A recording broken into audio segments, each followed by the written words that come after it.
And Rabbi, do you find that some of these groups actually seek out your knowledge and your expertise to be exposed to, the information that you have? Absolutely, absolutely.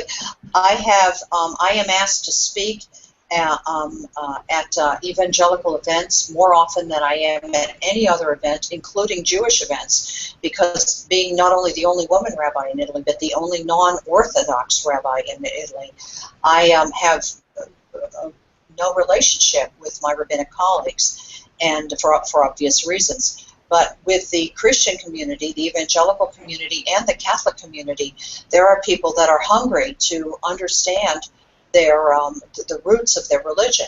Pope John Paul II opened the door when he said that the Jews are the older brothers and sisters, I fratelli maggiori, of the Christians, and that we need to, speaking, Pope John Paul II speaking, said we need to learn from the Jewish people. And so that has indeed opened the door for me all over Italy. And I accept any and all of the requests that I get as much as I can possibly do, because I know there are people out there hungry to reconnect with their Jewish traditions. And they could not approach one of the other more religious or more Orthodox rabbis to come and share some of this historical information. That would not be either that wouldn't be an approach they would make, or that it wouldn't be well received and a rabbi attend. Generally speaking, the rabbis in Italy tend to serve only the Jewish community. Not all of them, of course, and some more than others. Some are more accessible to the Christian community than others. I feel that my accessibility has kind of pushed the envelope a bit, so that my rabbinic colleagues in the Orthodox community feel that they need to do a little more than they had been doing. And for that, I'm grateful. If I've been able to facilitate even a little bit of that change, I think that's a good thing. But the understanding of the Christian community that may have once been Jewish comes primarily from me. The explanation of Judaism from a Talmudic point of view, a legalistic point of view, often comes from my Orthodox colleagues. So they're actually coming and they're accepting of the fact that their background has some Jewish historical, basis to it, and they're looking for the validation of that to include in their current religious beliefs.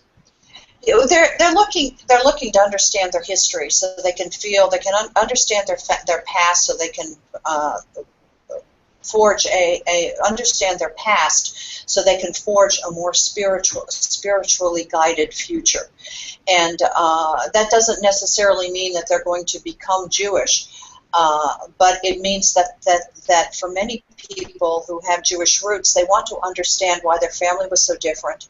They want to understand who they are, what they were.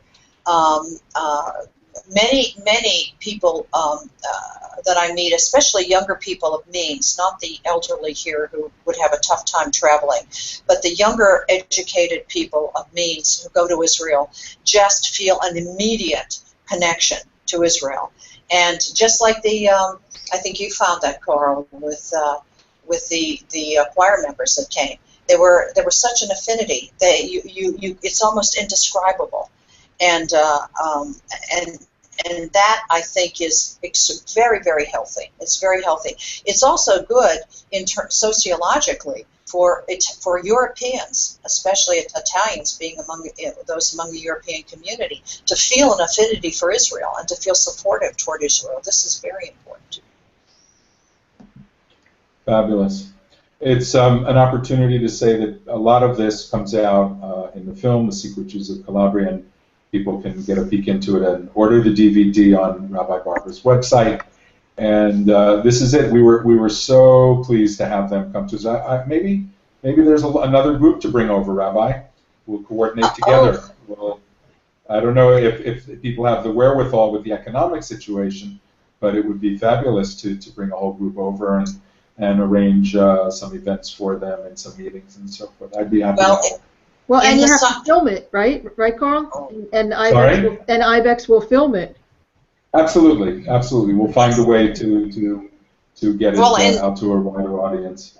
In terms of economics, we're only from Lamezia Terme Airport here. We're only 1 hour from Tel Aviv, and in the summer there are 2 flights a week going and returning. And yes, the going to Israel among the Catholics. Of course, the Catholic Church is stronger in Calabria than it is anywhere else in Italy, and so making these pilgrimages and missions to Italy is a very important part of Catholic life here in the South. As a matter of fact, the priest in our town took a number of his parishioners with him to Israel last summer. Wanted me to go along, but I had my usual group of bat mitzvah students who came for their ceremonies and my interfaith wedding, so I couldn't go. Next time. Next time, let's do it. Let's do it. All right, everyone. Okay. Well, another wonderful episode, and we're going to have Rabbi share any final thoughts that she has.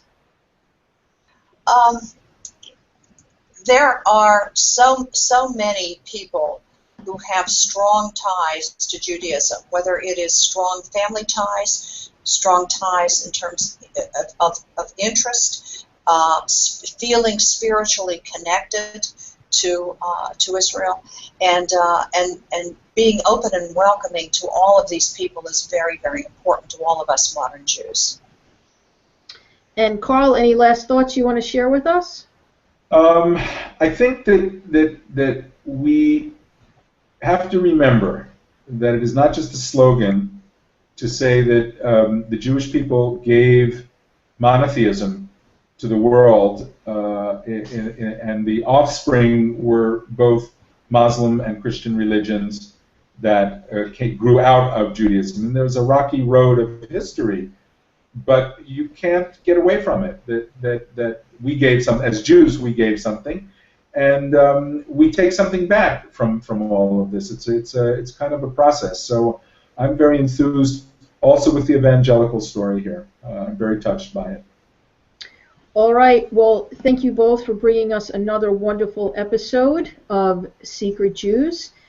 Today we were talking about evangelical Christians with Jewish roots, and join us again for another in our series of Secret Jews, where we're uncovering hidden Jewish history. We'll see you on the next episode.